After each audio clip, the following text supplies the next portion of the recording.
한미 정상회담을 이틀 앞둔 가운데 시민단체들이 한미일 동맹을 명분으로 한일 관계를 개선하기에 앞서 과거사 문제를 먼저 정의롭게 해결해야 한다고 촉구했습니다.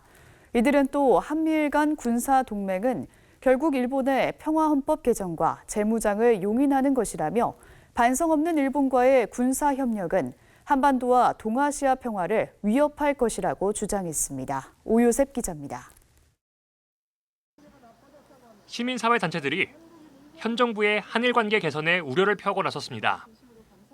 정의기억연대와 결의하나, 한국 YMCA 전국연맹 등 92개 시민단체들은 기자회견을 열고 한일 관계 개선은 과거사 문제의 정의로운 해결로부터 시작해야 한다고 촉구했습니다.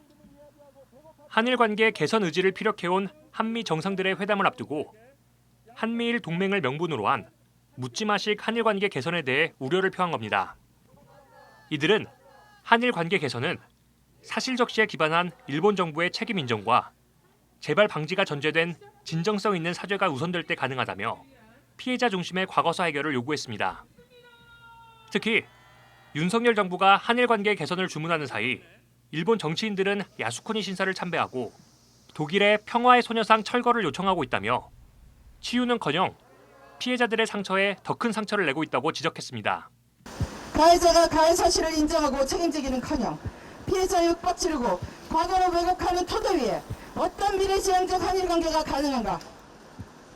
만약 한미일 동맹이라는 명분으로 혹은 미국 대통령의 압박으로 다시 그려질 한일 관계가 그러한 토대에서 출발한다면 우리는 끝까지 투쟁하며 싸울 것이다.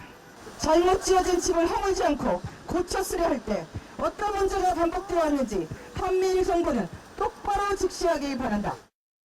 시민단체들은 한미일 군사동맹에 대해서도 반대 입장을 분명히 했습니다.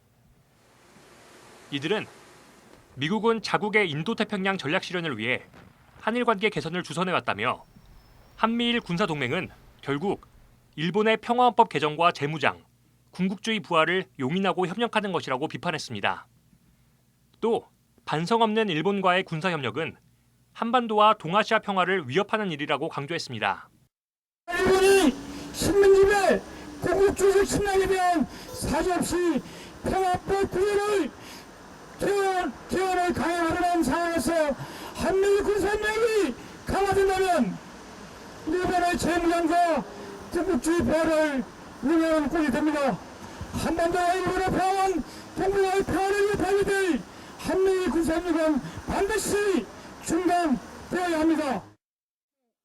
시민단체들은 한일 관계는 마땅히 개선돼야 하지만 2018년 강제동원 대법원 판결을 빌미로 수출 규제를 단행한 일본은 여전히 한 발짝도 물러서고 있지 않다며 치욕적인 합의와 한미일 군사동맹을 맞바꾸는 식의 한일 관계 개선은 누구도 바라지 않는다고 강조했습니다.